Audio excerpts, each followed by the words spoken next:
Primeran, fe bat, 23:2. Irati Gabarain. Irati Gabarain.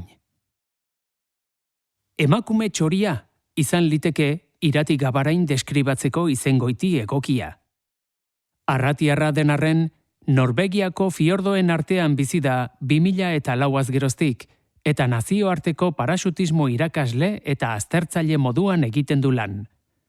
Gaur artean, 11.000 saltotik gora egin du hegazkin batetik, paraxutez. 2001 izan zuen lehen kontaktua paraxutismoarekin, sopelan ikastaro bat egin zuenean. Ordura arte, higiezinen agentzia batean egiten zuen lan. Handik aurrera ordea, bizitza berri bati ekin zion. Aspertuta omen zegoen bulego batean lanean, eta YouTubeko bideo bat ikustean, pentsatu zuen gustura probatuko zukeela. Probatu eta gustatu. Nola gustatu gainera. Urtebete baino gutxiagoaren buruan, paraxutismoan murgilduta zebilen bete-betean.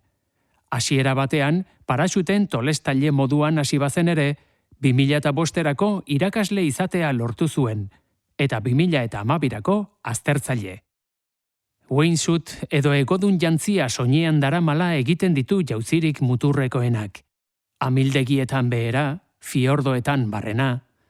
Iratiren esanetan, labarraren edo amildegiaren ertzera hurbildu eta jauzi egitean sentitzen dena, ezin da beste ezerekin alderatu.